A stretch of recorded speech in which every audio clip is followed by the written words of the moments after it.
Assalamualaikum warahmatullahi wabarakatuh. Halo teman-teman semuanya. Saya Ria Anissa Fani, NIM A42018150 dari mahasiswa KKL Virtual Pendidikan Biologi semester 7 tahun 2021-2022.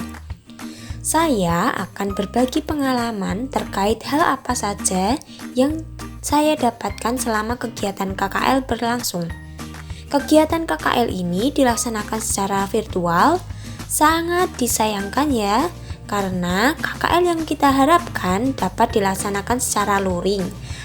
Datang ke Kebun Raya Bogor dan KKL berbasis healing di sana tidak bisa terlaksana karena pandemi COVID-19 masih menjadi kendala. Sehingga KKL kali ini dilaksanakan secara daring.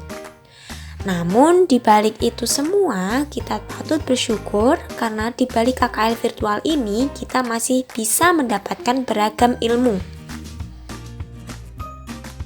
KKL virtual ini dilaksanakan setiap hari Sabtu dengan menggunakan 6 platform pembelajaran seperti psikologi untuk mengunggah tugas dan mengakses informasi terkait KKL, Zoom meeting untuk kuliah pakar, Instagram untuk membagikan proyek mini, WhatsApp untuk konsultasi dan koordinasi, YouTube untuk membagikan video presentasi KKL, dan Google Form untuk mengisi presensi virtual.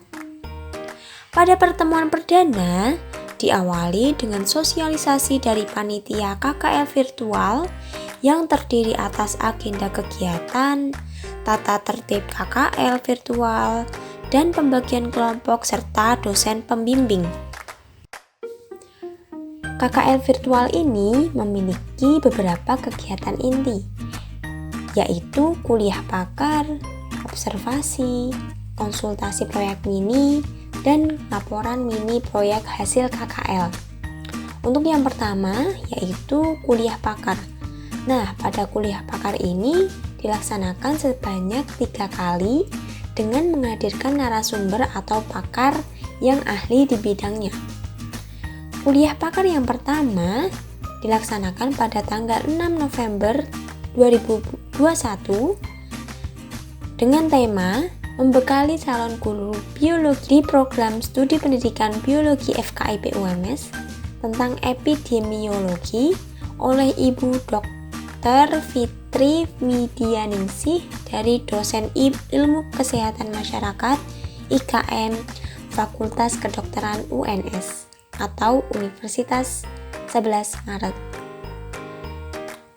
Kuliah pakar yang pertama ini membahas mengenai sejarah epidemi dan ilmu epidemiologi dan perbedaan epidemi, endemi, dan pandemi yang dikaitkan dengan COVID-19 yang sedang menjadi isu global beberapa tahun ini. Kemudian, pada kuliah pakar yang kedua, dilaksanakan pada tanggal 27 November tahun 2021 dengan tema membekali calon guru biologi di program studi pendidikan biologi FKIP UMS tentang vektor penyakit oleh Ibu Lulus Susanti dari Balai Besar Litbang Vektor dan Reservoir Penyakit atau B2P2VRP Salatiga.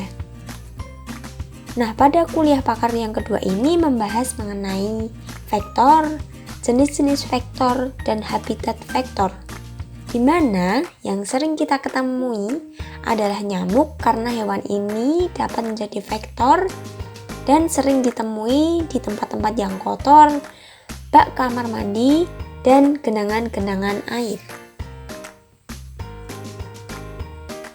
Lanjut pada kuliah pakar yang terakhir, yakni kuliah pakar yang ketiga, dilaksanakan pada tanggal 18 Desember 2021 dengan tema membekali calon guru biologi di program studi pendidikan biologi FKIP UMS tentang peran tumbuhan sebagai imunomodulator oleh Bapak Saryanto dari Balai Besar Penelitian dan Pengembangan Tanaman Obat dan Obat Tradisional atau B2 TOOT Tawangmangu.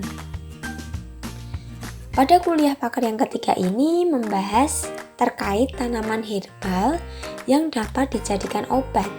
Contohnya, tanaman herbal dan kandungannya yang memiliki manfaat untuk tubuh dan cara mengonsumsinya. Tanaman tersebut seperti jahe, kencur, kunyit, daun jambu, dan lain sebagainya. Kegiatan yang kedua yaitu observasi. Nah, observasi ini juga dibagi menjadi 3 tahapan. Yang pertama yaitu observasi proyek mini 1 tentang studi pustaka sejarah pandemi dengan tema pandemi SARS atau Severe Acute Respiratory Syndrome. Kemudian, observasi yang kedua yakni observasi keragaman vektor penyakit di lingkungan sekitar rumah dengan kelas serangga atau arthropoda. Kemudian, observasi yang ketiga yakni tentang proyek mini 3 manfaat tanaman obat imunomodulator pada sistem pernapasan. Kegiatan observasi ini dilaksanakan secara daring ya. Jadi dari saya atau teman-teman yang lain juga pasti mencari daftar pustaka atau referensi, entah itu dari jurnal atau buku dan beberapa website yang kredibel sehingga mendapatkan data yang valid untuk dimasukkan dalam proyek mini. Selanjutnya yakni kegiatan laporan mini proyek hasil KKL, di mana laporan mini ini juga menghasilkan output sebanyak 3 kali. Untuk yang pertama yakni membuat artikel dengan judul Probiotik Peningkat Imunitas Tubuh di Era Pandemi COVID-19. Nah, artikel ini dibuat dengan format PDF lalu diunggah pada laman Schoology. Kenapa saya membuat artikel dengan judul ini?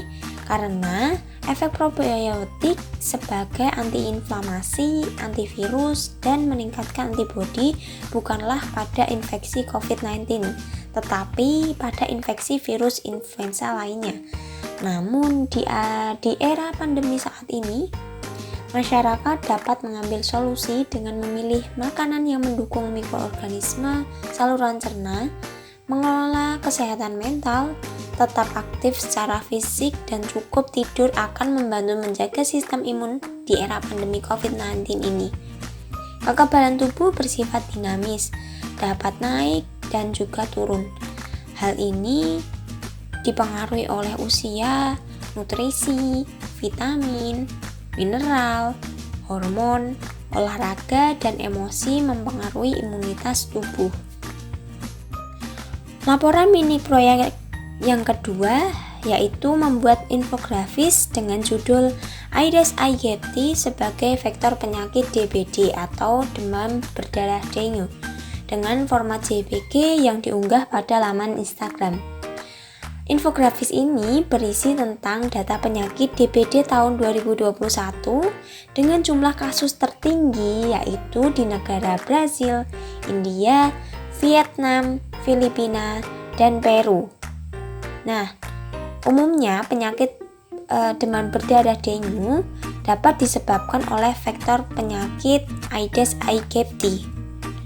Nah, secara umum perawatan DBD yakni banyak minum untuk menghindari dehidrasi, penuhi kebutuhan nutrisi dengan makanan yang sehat untuk mendukung proses penyembuhan, kemudian ada istirahat yang cukup, dan mengonsumsi paracetamol untuk meredakan demam.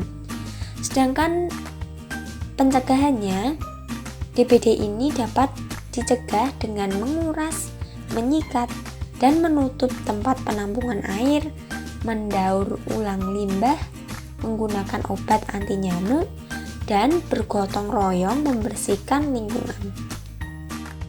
Untuk output yang ketiga yakni membuat katalog digital dengan judul 5 tanaman herbal efektif atasi asma dengan format JPG yang diunggah pada laman Instagram dan juga tersedia dengan format PDF yang dapat dibagikan dengan WhatsApp.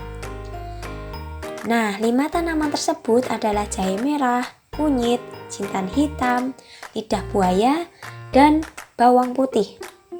Menurut beberapa penelitian, kelima tanaman ini efektif untuk mengatasi penyakit asma dan tentunya harus memahami cara mengonsumsinya dan tidak berlebihan sehingga tujuan untuk mencegah atau mengobati penyakit asma dapat tercapai.